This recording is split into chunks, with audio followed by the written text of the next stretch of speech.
Okay, so welcome to today's video. Today we will be talking about the simple past tense.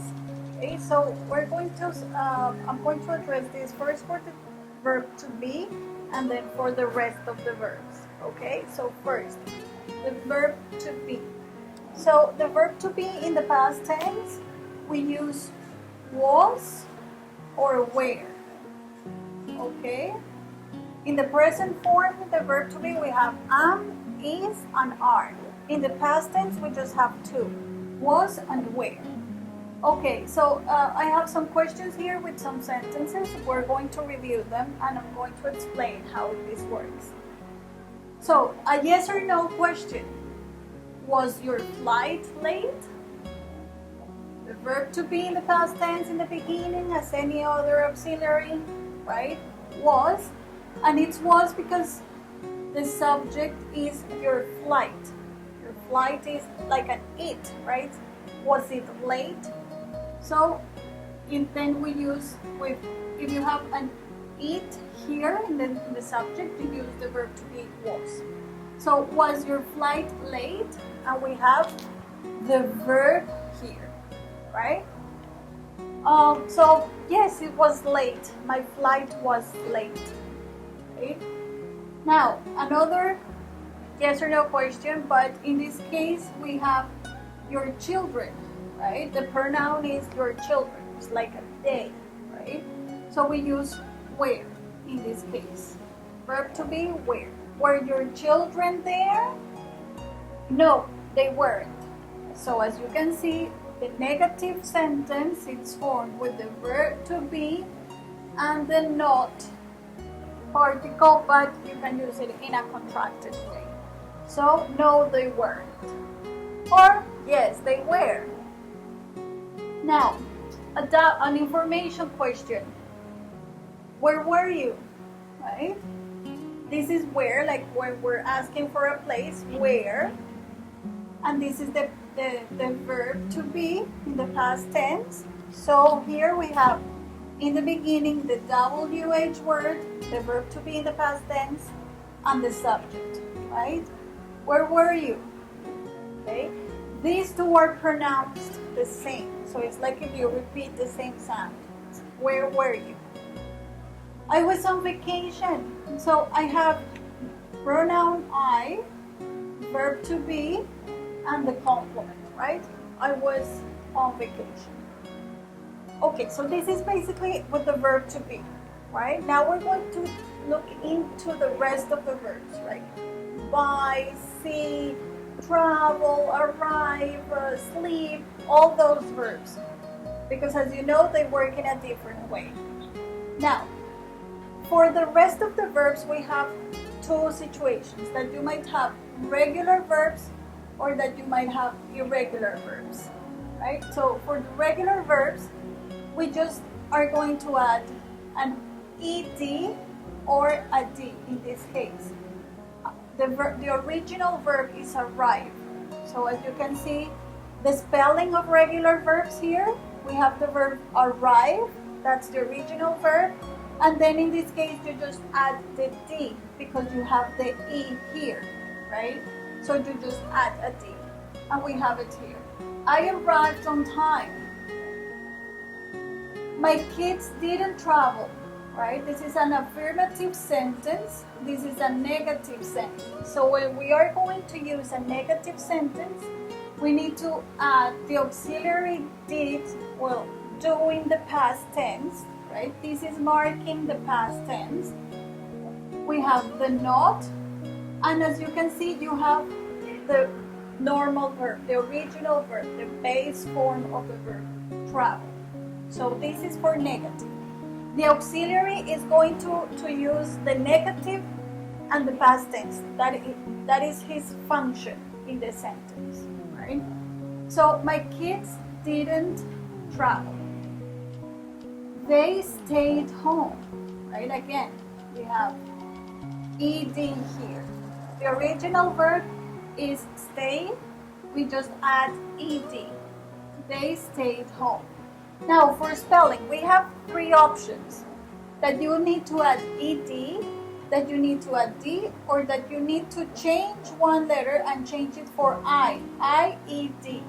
Okay, so for example, the first option here, visit is the original verb, you add ed, visited.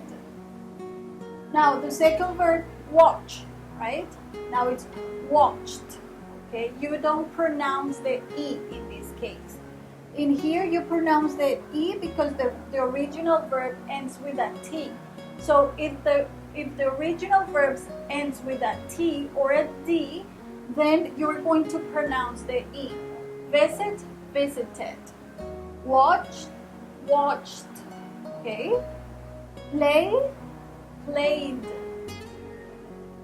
Okay, now in the second option, when you have a verb that ends with an E, like arrive, change, like, you just add a D in the end, right? Arrived, changed, liked. You see, I don't pronounce the E because none of these verbs end with a T or a D. Now, when we have a verb that ends with a Y and you have a consonant before, D or R in this case, study or try, then we take away the Y and we change it for an I here, right? So it becomes studied and tried. Play doesn't work like that because this one is a vowel. So remember, this happens when you have a consonant before the Y. You take away the Y and you add I-E-D. Studied, tried. Okay, this is related to spelling and the regular verbs. But there are other verbs that are irregular. So they are going to change completely. The word is going to change. So as you can see, you have arrive, you can see the original word, but in this case, you can't see the original word, right? It's bought. I bought gifts for you. The original verb in the present tense is buy. So buy becomes bought in the past tense, right? I bought gifts for you. The original verb go. She went to Japan. So in this case, the verb changes, and as you can see, it changes a lot. So that is why they are considered irregular verbs. Now, for questions, when we want to make some questions, yes or no questions, then we use the auxiliary in the past tense, did. And we follow the same structure as always. Did you have a good time? So in this case, you have the verb in the present tense in the original form. Did you have a good time? Yes, I did. I had the best time, right? And in here in the answer, you have the verb in the past tense, which is had. Have, present, had, past tense. But here, did is marking the past tense. Now, information questions. We have the word, the WH word, where, like where, right? Where did you go? Auxiliary and the verb. Where did you go? We went to Cali. So for the answer, then you use the verb in the past tense. We went to Cali. We didn't go to Medellin. Okay? So we have this affirmative sentence, negative sentence again. But be careful. When you have who, this can happen. You don't use the auxiliary in this case. You just use the verb in the past tense. Who went with you? Oh, my cousin traveled with me. I was with my cousin. Right?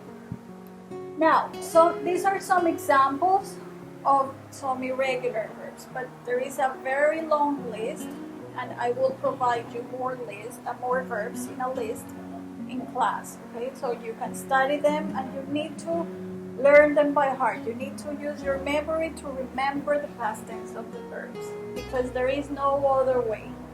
Now, drink, drank. So sometimes there is just one change in a vowel. In this case, drink, drank. Now, eat, the whole word changes. Eat, ate. Find, found. Fly, flew. Get, got. See, saw. Sleep, slept. Swim, swam. Okay, so present and past. Those are some verbs. As you can see, they change a lot. So that's what they are called irregular verbs. So this was like a very brief explanation of how the simple past works. And we will be doing some practice in class. And if you have any answers, please ask me your questions. If you don't understand anything, I can repeat for you in class. So happy to see you and see you then. Thank you. Bye.